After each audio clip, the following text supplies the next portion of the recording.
Hello and welcome to Genius Law Minds, the podcast about childhood mental health from the perspective of a licensed mental health professional. I'm Dr. Madeleine Vieira, a clinical child psychologist specializing in infant mental health and childhood anxiety disorders. I'm also a mother of 3 girls, ages 6, 4, and 3, so I can personally relate to a lot of the struggles parents go through. Raising healthy children is important. So on each episode of Genius Law Minds, we'll dive into an aspect of childhood mental health. I'm here to shine a light on the tough issues that families like you are facing every day. Things like childhood mood disorders, anxiety, tricky family dynamics, and more.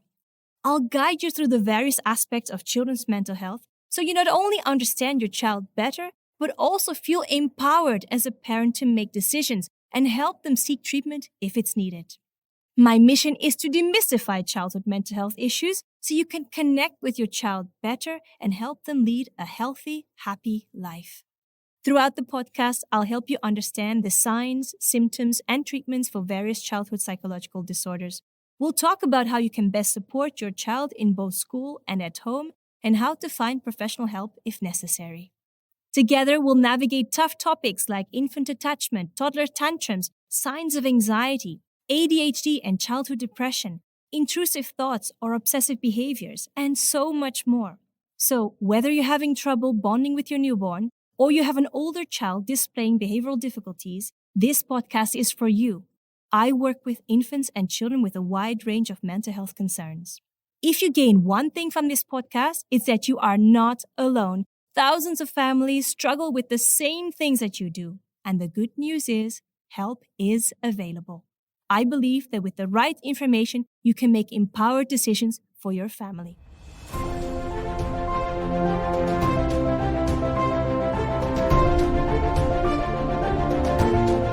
You've probably heard that children's brains have more neuroplasticity than adult brains.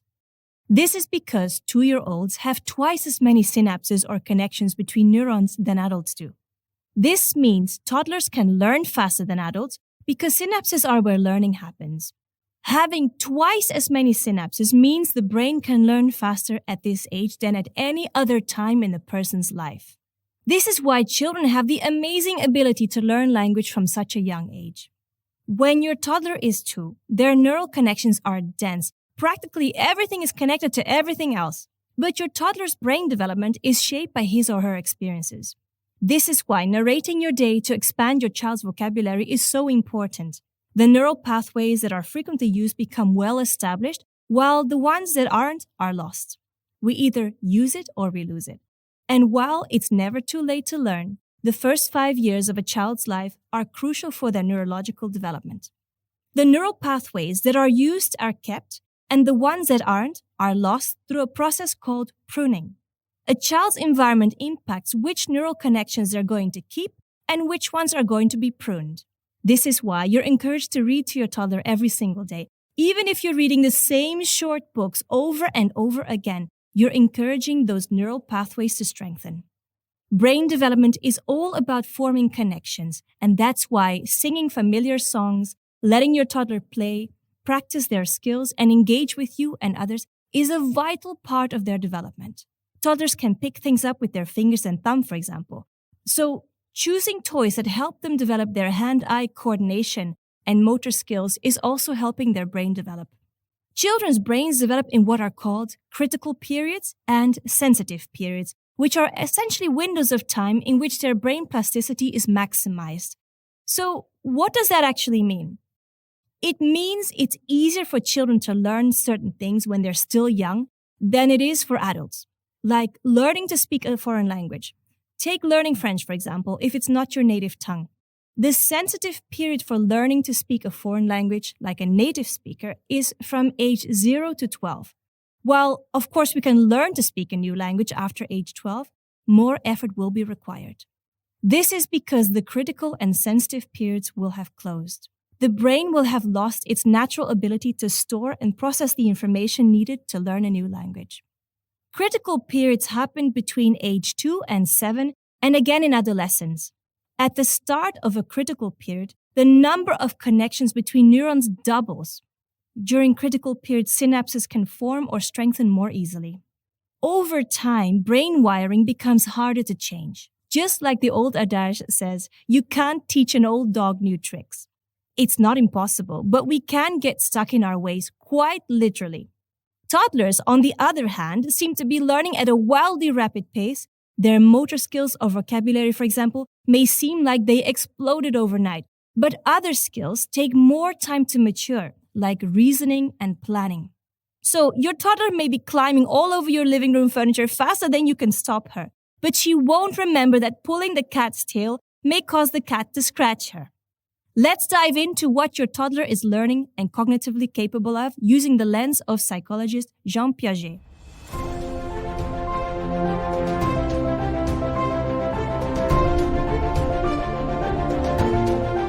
In our episode on infant brain development, we introduced the first stage of Piaget's theory of cognitive development. Today, we'll discuss the next stage, which applies to toddlers, called the pre-operational stage. But first, let's go over the final substage in Piaget's sensory motor stage. We skipped over it last time because we were only covering stages that occur up to your baby's first year. But when your baby is around 18 months old, he starts utilizing symbolic thought. This means he's able to start thinking in symbols and images. He can start to visualize things, even if they aren't physically present. If you think about it, this is an amazing part of his development. Symbolic thought is just not possible for younger infants. They simply can't imagine things that aren't physically present. Symbolic thought is crucial for gaining what's called object permanence, or the ability to know that an object exists even if you can't see it. You may notice your toddler uses a block as a phone during play, for example, or pretends to cook food in a play kitchen. These are all examples of symbolic thought, using an object to represent something else that they can picture in their mind. After symbolic thought is achieved, children enter what Piaget called the pre-operational stage. And if you missed our episode on infant brain development, I encourage you to go back and listen, since it's the precursor to the pre-operational stage. And it's pretty fascinating how different infant brains are from toddler brains, even though they're just a few months apart. So, the pre-operational stage is the second stage in Piaget's theory of cognitive development, and it lasts from about age 2 to 7. As the name suggests, your child's thinking during this stage is pre or before operations, meaning they aren't using logic just yet. It's not that they're illogical per se, but rather they answer questions intuitively rather than logically, and they aren't able to separate or combine ideas. Is your 3-year-old afraid of the bathtub drain, for example? An adult can understand that they won't go down the drain when they sit in the bath. Why? Because we simply can't fit. But for a toddler, this is a difficult concept to grasp and may be a source of worry and fear. There are 8 important features of the pre-operational stage. The first explains why your toddler can be quite self-centered. Egocentrism is a key component of this stage, and it explains why your toddler might seem unempathetic, or shall we say, difficult. Egocentrism means your child's thoughts are typically about him or herself. They think that everyone else feels, sees, hears, and experiences everything the way they do. At this age, it's difficult for children to see that situations can be complex and multifaceted. They're only able to concentrate on one aspect of a situation at a time. And they tend to center themselves, their feelings and their experience when thinking about a situation. This is called centration. So the next time your toddler is crawling all over you while you're just trying to enjoy your morning cup of coffee, remember, she doesn't understand that mommy or daddy needs to wake up first. She wants cuddles and attention, and she wants it now. You can thank egocentrism and centration for this. You were probably the same way when you were a toddler. So try to take a deep breath and remember, she's only seeing the world from her point of view. Another important feature of the pre-operational stage is play. Play is a hugely important aspect of toddlerhood. We'll be doing an entire episode on play and its importance in childhood, so be sure to keep an eye out for that in the coming weeks. Parallel play is encouraged for toddlers. It allows children to play near each other, but not necessarily with each other. Because remember, your toddler thinks the world revolves around him, so he may not be ready to share his favorite toy just yet. Don't worry, you're not raising a self-centered child. Over time, your toddler will acquire the necessary skills to play well with other children as his brain is developing. But don't force sharing just yet. Let him play side by side with other children and consider hiding favorite toys to minimize possessiveness that may inspire hitting or biting that can be common with toddlers. As we've already established, toddlers are egocentric. So when your child is playing, he's in his own little world. Play is a powerful way for kids to act out their internal world, especially at this age, rather than using it to communicate and interact with others. Symbolic thought and representation continues in this stage, so you'll notice a dramatic increase in your child's ability to make something act like something else. Pretend or symbolic play is another feature of this stage, and it becomes commonplace for toddlers. You may notice your toddler pretending to be something she's not, like a firefighter or a superhero or a doctor. You may also notice your child talking to someone who isn't there, an imaginary friend or companion. This often freaks parents out, and if your child has an imaginary friend, you may be wondering, is this normal? Yes, it's actually quite common for kids to invent imaginary friends. They typically pop up in early childhood at around 2.5 to 3 years old. Research shows that about 2/3 of children create imaginary friends. This could be an animal, a person, even an inanimate object. So if your child is talking to Greg, the pocket goldfish, there isn't really cause for alarm, as long as you don't notice a fish is missing out of your tank. Imaginary friends actually have 5 main purposes. They provide companionship for fantasy play. They can provide comfort or a sense of security. They allow children to explore ideals and engage in problem solving. They also allow children to practice emotional regulation and management and explore roles and behaviors in their relationships. So, in short, don't worry too much about imaginary friends. They're actually giving your child some practice in developing social skills. Eventually, as your child gets older, he'll enjoy playing with other real children, not just beside them. And older children in the pre-operational stage will start to lay out ground rules with one another, spoken or unspoken, and will gain experience in navigating how they relate to others. Another feature of the pre-operational stage is animism, which is the belief that inanimate objects like toys have feelings, thoughts, and intentions like humans do. Ever seen the movie Toy Story? This displays the idea of animism so well, as all the toys come alive and have distinct personalities and desires. Does your toddler think everything is alive and has feelings? Like this rock or that trash can? This belief will likely continue until they're about 4 or 5 years old. They may also think inanimate objects have human-like intentions. Let's say your toddler trips over her shoe, for example. She may think the shoe was mad and made her trip. Artificialism is the pre-operational stage in which your toddler may hold the belief that you, other adults, or a higher being like God must have created everything that exists. So your toddler may say it's raining because God is crying, or he might say the ocean is blue because someone painted in that color. The last feature of the pre-operational stage in Piaget's theory of cognitive development is called irreversibility, which is a child's difficulty mentally reversing a sequence of events back to their starting point. For example, if your toddler has a flat pancake of Play-Doh and you take it and roll it into a ball, he doesn't understand that you can easily reflatten it. The ability to understand this won't usually appear until around age 7.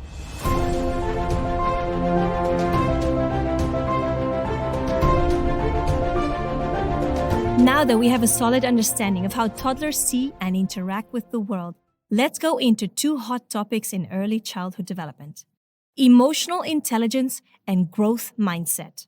These are 2 buzzwords that you've probably heard a lot. Emotional intelligence is defined by the Cambridge Dictionary as the ability to understand the way people feel and react and use this skill to make good judgments and to avoid or solve problems. Children learn emotional intelligence from the adults around them. Naming feelings is one way to help your child develop this skill.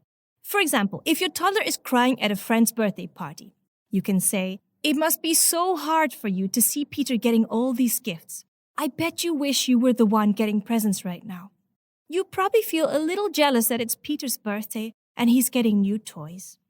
Naming and acknowledging your toddler's feelings, even the negative ones, may make him more receptive to being comforted. You can explain that when it's his birthday, it will be his turn to get a gift. You can also describe a time in your own life when you felt jealous as a kid. This helps your toddler learn that these big feelings are okay and can be dealt with and overcome. In addition to teaching emotional intelligence, you can also teach your child, yes, even your toddler, how to cultivate a growth mindset. Having a growth mindset means understanding that your intelligence, skills, and abilities can be developed and aren't necessarily just things you're born with or born being good at. For example, let's say your 2-year-old is playing with an animal block puzzle. Rather than just saying, "Yay, you did it," or "You're so smart," try saying, "You worked so hard on that puzzle. It was tricky at times, but you stuck with it." Research shows that when you use process praise with toddlers between the ages of 1 and 3, meaning you're praising the process and effort they're putting into a task rather than just the outcome itself, they're more likely to have a growth mindset 5 years later. So, even small, seemingly insignificant comments can have a huge impact on your toddler and his brain development over time.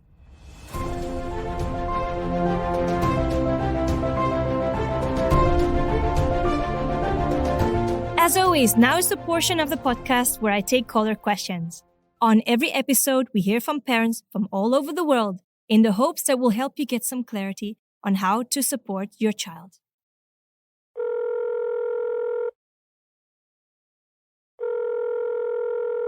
Hello, I'm Christy from Minneapolis, Minnesota. My husband and I have a 6-month-old and a 2.5-year-old. Sometimes we drop them off at their grandma's house so, we can have a date night, but I'm concerned my mom is letting our toddler use the iPad too much. How much screen time is too much? We have some fun, age-appropriate games on there for her, but I want to make sure her brain isn't turning to goo. Hi, Kirsty. Thanks for sharing your question. It is widely accepted that the less screen time children have, the better. Children simply don't learn through a screen the same way that they do through play and exploration. Children learn by using their senses about the world around them. They learn social skills with people in real life. They need to feel emotions and learn to work through them. None of these lessons can be learned through a screen. Most medical organizations recommend less than an hour a day of screen time for children ages 2 to 5 years. This screen time should be spent watching high-quality programming, ideally programs that are educational in nature. It sounds like you are careful about what your daughter is watching or playing with, which is wonderful. Technology can be a great tool for learning if it is used right. Particularly preschool skills like colors, counting, and shape recognition are skills that can be learned through technology. We just need to remain vigilant and monitor the types of programs that our children are using. If you know that your child is going to go to grandma's on any particular day and may play on the iPad, consider eliminating any screen time for the rest of the day to stay within the recommended limit. You could also have a conversation with her grandma expressing your wishes for her to only play for an hour or whatever limit you've decided on. Consider preparing special activities that are just for grandma's house to keep your daughter off the iPad. You could pack supplies for a craft project or let your daughter bring her favorite toys. While an excess of screen time on special occasions wouldn't be detrimental to your daughter's health, there are other benefits to limiting screen time that you should consider. There is so much that your daughter could learn from her grandma. She could work on all of those skills we talked about before that can't be learned with a screen. But she may also be able to learn about her family history, what her grandmother's life was like growing up, or who her great uncles and second cousins are. Or her grandmother may be able to teach her different skills such as sewing, baking, or gardening. Family members from a different generation are a wealth of knowledge waiting to be unlocked. Eliminating the screen time may mean giving this gift to your daughter.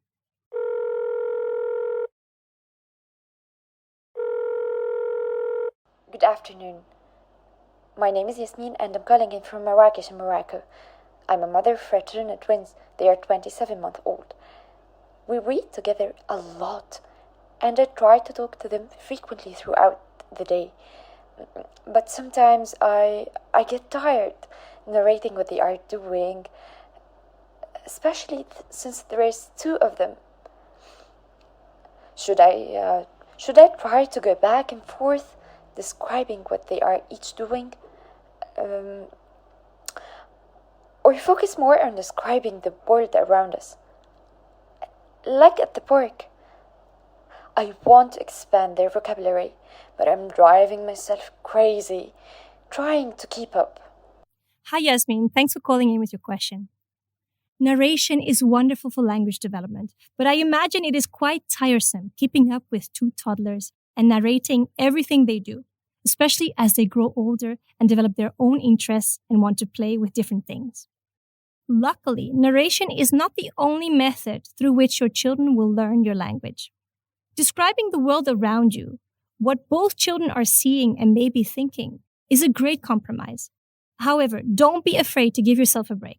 Sometimes just have them hearing, seeing, and feeling the world around them is a learning opportunity. As they play and explore, there will be so many opportunities for language development that don't involve you speaking.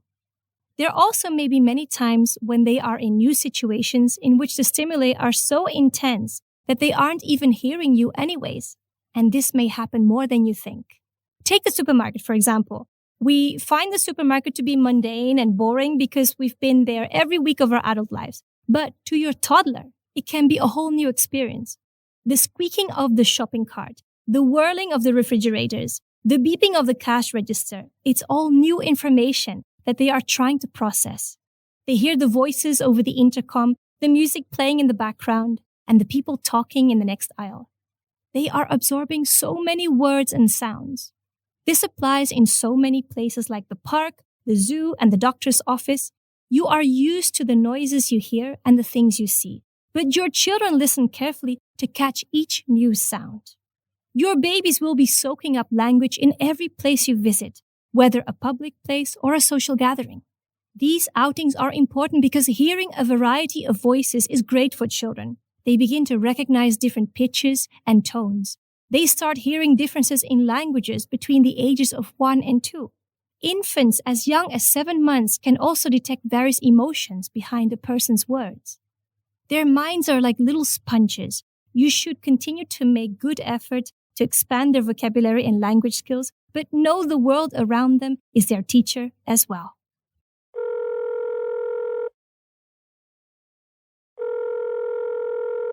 Hi there, this is Astrid from Stockholm, Sweden. I'm calling because my father scolded me the other day for praising my son who is almost 3. I was happy because he caught a ball when we were playing catch, and my dad said I shouldn't do that because he'll become one of those kids who expect a trophy just for participating. I think he was sort of joking, but it made me nervous. Am I setting up my child to have a fragile ego and not be resilient if I praise him? Thanks for sharing your concerns, Astrid. Many of us have heard this sentiment at some point in our parenting journey, so let's talk about it. While we often hear how participating trophies are bad for kids, those trophies aren't really the heart of the issue. What we really want is for our children to be intrinsically motivated instead of extrinsically motivated. Being intrinsically motivated means that our children want to do well because they feel good inside when they complete a task or do a job well. They have a sense of pride in themselves that doesn't relate back to other people. They don't need reassurance from others to know that they are doing a good job. Intrinsic motivation helps a child know that it's okay to fail. They can try again and do better next time. They know that they are strong and capable. A child who relies entirely on extrinsic motivation may struggle with self-esteem or lack the determination to finish a task because they constantly need encouragement from an outside source. While it's easier to be extrinsically motivated during childhood, it becomes more difficult as that child transitions into adulthood, where they don't have a parent or teacher constantly encouraging them. Intrinsic motivation leads to a growth mindset in adulthood.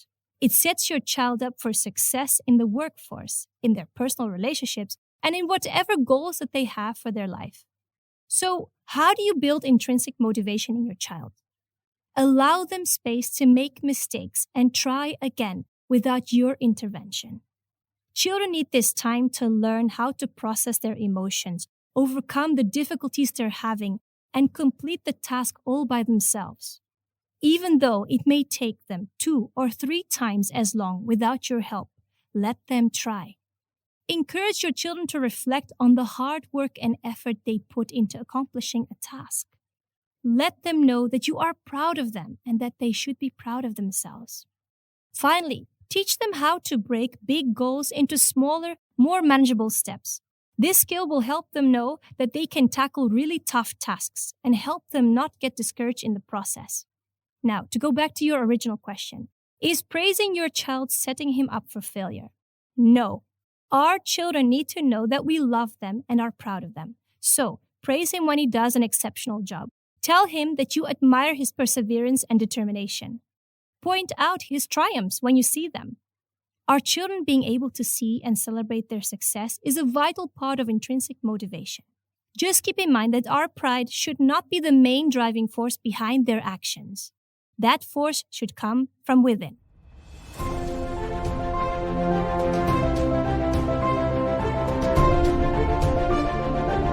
Understanding what goes on in your toddler's genius little mind can be challenging but fun.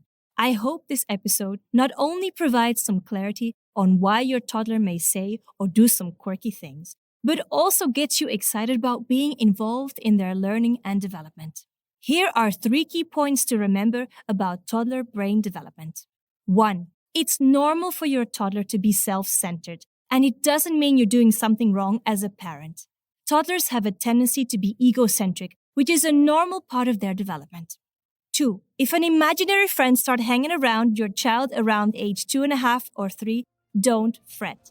About 2/3 of children create imaginary friends, and they can actually provide a number of benefits. 3. The number one thing you can do for your child when they're between 1 and 3 years old to promote a growth mindset 5 years later is to praise their process and effort rather than the outcome of something they're doing. Studies have shown that children whose process was praised when they were toddlers were more likely to have a growth mindset 5 years down the road. I hope you found today's episode on toddler brain development useful.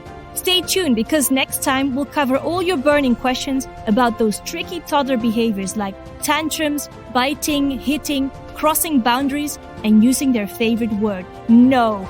See you next time, and don't forget to subscribe so you never miss an episode.